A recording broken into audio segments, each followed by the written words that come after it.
Abraham le va a decir, y Abraham le dijo, a Moisés y a los profetas tienen, óiganlo. En nuestro caso es, léelo, lee la Biblia, léela. Te lo van a decir en aquel día. Pero tú no sabías que aparte de Romanos 3, aquí se decía esto. Y tú no sabías que aquí se decía esto. Y que para acá se decía esto otro. ¿No lo sabías? Pues si no lo leíste y no le hiciste caso, ¿qué quieres ahora?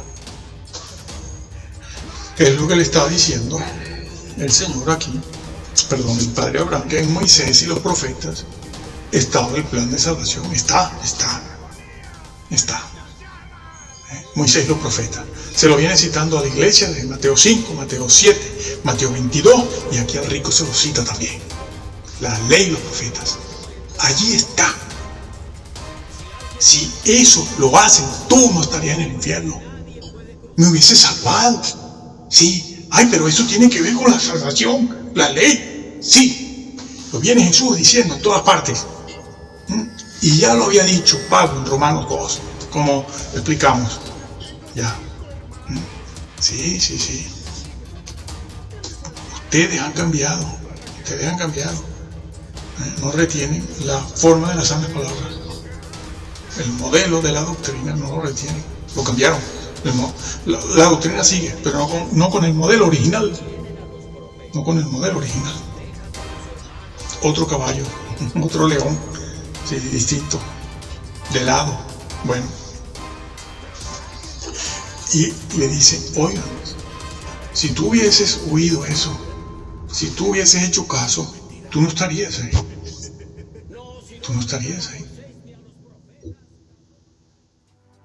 ¿Por qué?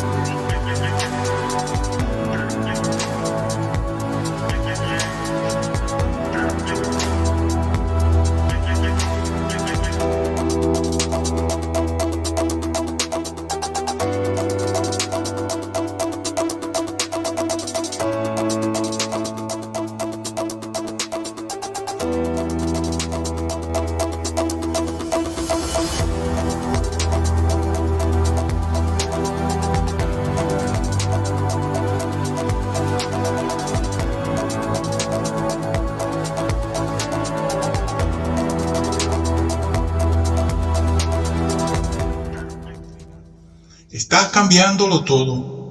Y tu fe es una fe, como se decía allí, trastornada, o una fe vana, que no te va a salvar. Entonces, vamos a pasar inmediatamente a Lucas 16, porque también en Lucas otro evangelio. En Lucas 16 está dicho esto, ¿no? Sí, en Lucas 16. Lucas 16, muy conocido, muy trillado esto, y es la historia del rico y Lázaro. Y como yo sé que ustedes conocen la historia muy bien, yo voy a ir a los versículos que nos interesan aquí.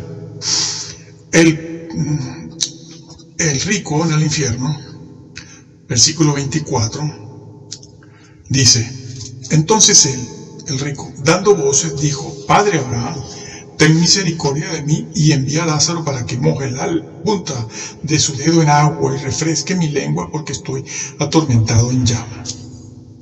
Bueno, lo primero que te van a decir es que el infierno no existe. Eso está ahí, bueno, eso es para, no sé, para asustarte y todo eso, ¿no? Una historia como esta siempre fue creída. Esos son estos que a partir de 1800 y tanto empezaron a negarlo y después lo negaron otros. Pero el infierno es un sitio real. Y existe, porque está explicado por mí, el mismo Jesús, como la gehenna y el lago de fuego por todas partes. Y además él lo dice, eterno. Y habla de condenación eterna también. Por sí, siglos de los siglos, ¿sí?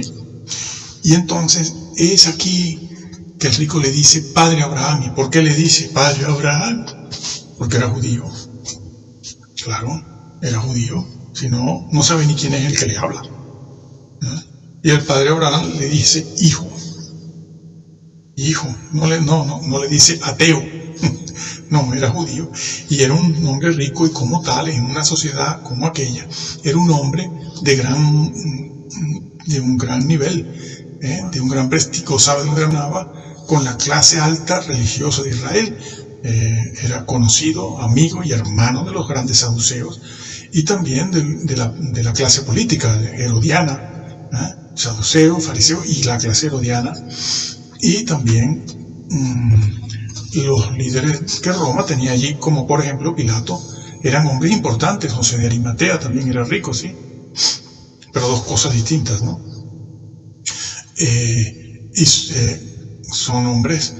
Eran hombres muy conocidos que se relacionaban a altos niveles. Y este señor no era ningún tonto. Por eso le dice, padre Abraham, manda a Lázaro. Todavía le sigue dando órdenes a Lázaro, sí. Todavía. En el infierno tus vicios y tus costumbres y tus errores continúan, ¿eh? Sí, señor. Y entonces, pero Abraham le dijo, hijo, acuérdate que recibiste tus bienes en tu vida y Lázaro también males. Pero tú ahora, Lázaro también males, pero ahora este es consolado aquí y tú eres atormentado. Pareciera que se está hablando, este señor no fuera creyente. Claro que era creyente, sacrificaba corderos y todo, sobre todo como un judío rico, porque por ser rico precisamente, por estar en esa condición, él era un personaje visible, ¿no? Y un personaje que, por esa amistad que tenía con todos, iría al templo a ofrecer sus corderos, pero eso no era suficiente. Y ya deja entrever aquí el padre Abraham que hay algo que él no hacía. No cumplía con esa parte de Levítico y Deuteronomio, donde la ley le obligaba, no a la limosna, sino que le obligaba a atender a los pobres de Israel como personaje rico que era en su sociedad. Le obligaba. Bueno, tenía que dar la limosna, claro que sí, a eso me refiero. Tenía que darla, tenía que atender a esa persona que, aparte de ser un indigente, estaba enferma permanentemente en su propia puerta. ¿Se acuerdan que hace dos mensajes atrás, hablamos de la limosna que está en el Sermón del Monte? ¿Por qué? Porque eso es moral. ¿Por qué es moral? Porque la pobreza es moral. ¿En qué sentido? Porque la pobreza es violencia, amigo. Es violencia, genera violencia. Y eso es un aspecto moral de esa situación. Pero en ese tema aquí no vamos a entrar. Se los digo de paso, y ya el que quiera personalmente puede averiguar todo lo demás. Aquí seguimos en la exégesis y en lo que la Biblia dice y establece. Y entonces le está diciendo tú no cumpliste con tu obligación. Decálogo. Sí, señor, ley moral. Tenías que haberlo hecho. Entonces, era salvo. Claro que era salvo como buen judío. Pero la salvación que él tenía como judío, llamado, elegido, destinado como la nación de Israel, era una nación llamada y elegida a ser una nación, la nación toda sacerdotes para el resto del mundo. Una nación de sacerdotes para el resto del mundo. Y él no hizo eso. Usted conocía, usted sabía. Va a hablar de eso ahora más adelante. Ahora, el mismo rico va a sacar la palabra arrepentimiento, sí. Ya está, ya se ubicó en la salvación. Claro, porque ese es el tema.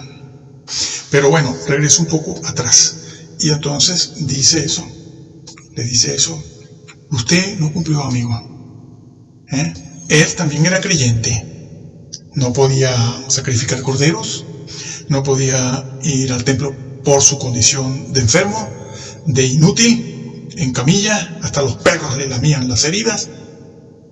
Pero era un temeroso de Yahvé. Y tú que te creías un bendito de Yahvé porque eres rico, como todos estos, ¿no?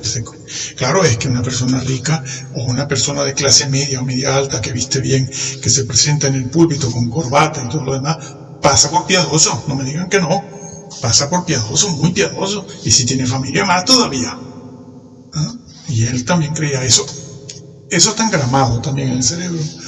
Sí, señor, nacemos con esos conceptos, nadie nos impone esos conceptos, nacemos con ellos. Si la doctrina no te lo cambia, usted como cristiano, sea judío o sea cristiano, usted sigue con esos conceptos errados. Tiene usted que cambiarlos. ¿Cómo? Informándose, leyendo. Nada de que Dios solo quiere personas que no sean ateas, no. Quieren personas que conozcan la voluntad de Dios y su ley. Entonces, ya el padre Abraham se lo saca. Pero ¿qué pasa? Que el rico mismo va a ir al grano del asunto. En el versículo 27, entonces le dijo: te ruego pues, padre, que le envíes a la casa de mi padre, porque tengo 5 hermanos, para que les testifique, a fin de que no vengan ellos también a este lugar de tormento. Eso es una historia real. Si no, no estaría haciendo referencia a sitios y a lugares. En las metáforas eso no se hace. Como cuando Jesús habló de Jonás. Citó a Jonás, ¿no? La señal de Jonás.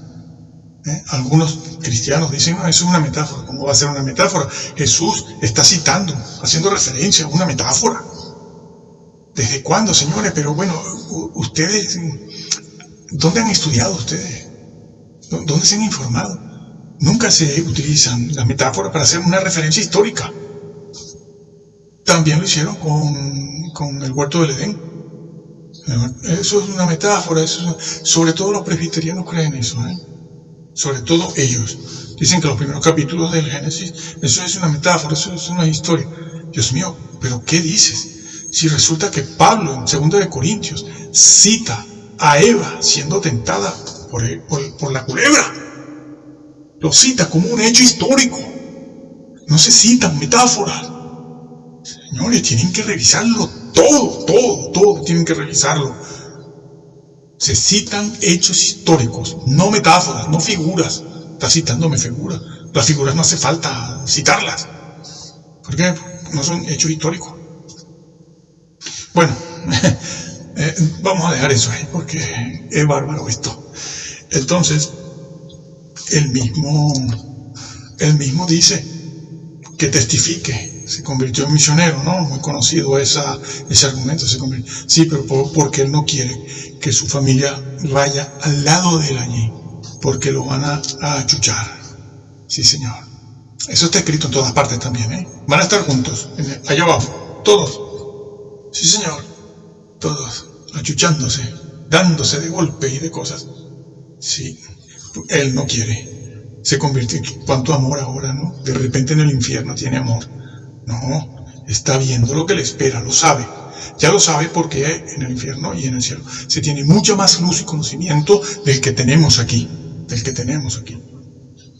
Entonces, él dice eso y presenta un método evangelístico muy buscado, muy utilizado hoy en día, ¿no?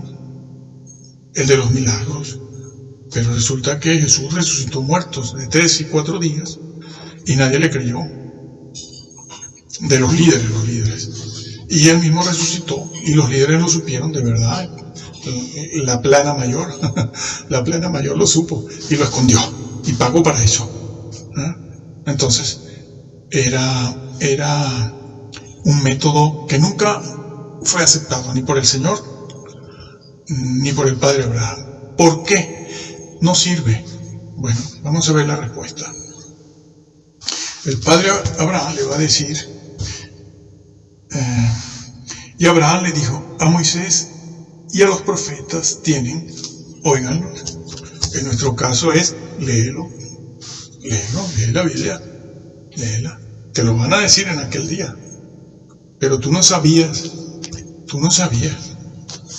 que aparte de Romanos 3, aquí se decía esto. Y tú no sabías que aquí se decía esto. Y que para acá se decía esto otro. ¿No lo sabías? Pues si no lo leíste y no le hiciste caso, ¿qué quieres ahora? Es lo que le estaba diciendo el Señor aquí, perdón, el Padre Abraham, bueno, porque en Moisés y los profetas estaba el plan de salvación, está.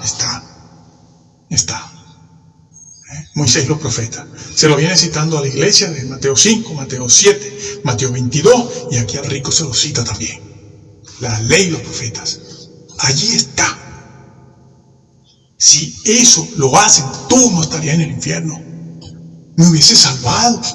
Sí. Ay, pero eso tiene que ver con la salvación, la ley. Sí. Lo viene Jesús diciendo en todas partes. Y ya lo había dicho Pablo en Romanos 2, como explicamos. Ya. Sí. Ustedes han cambiado. No retienen la forma de las santas palabras. El modelo de la doctrina no lo retienen. Lo cambiaron. La doctrina sigue, pero no con el modelo original. No con el modelo original. Otro caballo, otro león. Sí, distinto. De lado. Bueno.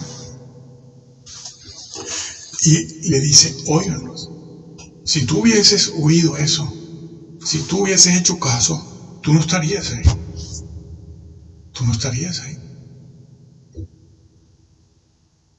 Porque no les enseñan que el decálogo es un medio de salvación. Cuando Dios dio el decálogo en el Sinaí, eso era un medio de relación entre Dios y el hombre, para relacionarse, pero no lo violentes. No dijo, bueno, yo te doy el decálogo para que sepas, pero bueno, tú tienes fe ya, ¿no? Tú crees en mí, ya está, ya eres algo. No. Te estoy dando el decálogo para que sepas cómo relacionarte conmigo y entres en el reino. Hombre, yo tengo las ovejas que las sacrifico. Las ovejas no son un medio de salvación. ¿Quién dijo eso? Les han hecho creer eso. Que para salvarse ellos tenían que sacrificar ovejas. No, hombre, no. Dios mío. Las ovejas se sacrificaban en el holocausto o en un sacrificio como un medio de obtener el perdón por algún pecado o como un medio para agradecer una bendición especial. Como cuando tú has pecado, vas en oración al Señor a pedirle perdón, pero ya no tienes que sacrificar una oveja. Ahora tienes otra oveja en el cielo que se sacrificó a sí misma y que resucitó. Pero tienes que hacerlo valer, Eso no es automático. Bueno, está en Hebreos 7. Eso está dicho en Hebreos 7. Entonces, ellos iban allí no para creer al holocausto allí con su ovejita para sacrificarla, sino porque habían pecado y querían el perdón. Entonces sacrificaban, pero no para obtener una salvación o para creer. No, para eso tienes el decálogo. Procura respetarlo y no pecar, porque te puede llevar tu susto. Y aquello que estaba pasando allí también pasa hoy. La diferencia, como ya hemos dicho otras veces, es que ya la oveja es una sola y fue sacrificada ya. Y ya no es un animal, es una persona. Es una persona que fue sacrificada y ya está de mediador. Entonces no sirve volver con los Romanos. Es que Romanos 3 dice, y eso lo hacen los de arriba. No es la masa llana. No, solo dicen los de arriba. Para tranquilizarnos. Y salen al final del culto felicitando. Sí. Y le están clavando el puñal por la espalda. Y entonces, ¿qué dice aquí? Entonces dijo, no, Padre Abraham, pero si alguno fuere a ellos de entre los muertos, se arrepentirán. Usted conoce la salvación, amigo. Usted conoce. El tema lo saca usted. Más nadie. Usted es el que está hablando de arrepentimiento. ¿Cómo lo sabe? Y encima dice que Moisés y los profetas no sirven. Claro, le pasa a usted, usted se está excusando. Está diciendo, caramba, es que yo no me salvé porque es que ese método, como hacen esto, es que Salomón y David pecaron y entonces yo pues voy detrás como una oveja. Les enseñaron eso y ahí los están dejando. Como muchos le dicen, hombre, no se puede pecar, que hay que ser santo. Ya está, ahí los dejan. Tráeme el diezmo. Cizaña, son cizaña. Esto se lo decimos al trigo que no está corrompido todavía, para que no peque, no caiga. Y si tú pecaste ayer, hoy déjalo. No vengas a decir ahora que necesitas un año para dejar tu pecado, porque tú vas a estar más abajo todavía por no haber dejado tu pecado. Si pecaste ayer, ahora si pecaste hace un año, 6 meses y seguiste con el jueguito, yo ahí no sé qué decirte. Has perdido la gracia seguramente. Bueno, él dice eso, no se arrepentirán. Y el padre Abraham le dice, el padre Abraham le dice, si no oyen a Moisés y a los profetas, tampoco se persuadirán, aunque alguno se levante de los muertos. Y sabemos que Jesús se levantó otro y no pasó nada. ¿Pero por qué? Porque un milagro lo que hace, de esa naturaleza y de cualquier otra naturaleza, lo que hace es, primero que nada, impresionar tu mente, como es lógico que suceda. Tus neuronas quedan impresionadas por el hecho sobrenatural, porque es un hecho que no acostumbramos a ver, el que sea, el milagro que sea. No acostumbramos a ver y sabemos que eso se sale del orden natural. Se sale del orden natural. Y eso crea una impresión en todo el mundo. Más o menos, en unos más que en otros. Y hay personas que incluso son indiferentes a esas cosas. Pero crea hay un choque, ¿no? Porque no es natural eso. Pero eso está a nivel mental, intelectual. Aunque ocurra en medio de una iglesia, de un templo allí, se levanta un muerto que están velando. Eso no produce arrepentimiento. Eso no produce un cambio de vida. Eso no produce un reconocimiento del pecado. Y no produce una reorientación de la persona hacia la vida espiritual piadosa y hacia la obediencia a los mandamientos. Por eso Jesús cuando lo buscaban para que multiplicara los panes otra vez, que andaban detrás de él, ¿no? Buscándolo para que volviera a multiplicar los panes, aquellos 5,000, cuando lo encontraron, Jesús dijo, de milagros para la comida ninguno, ¿Y qué les dijo?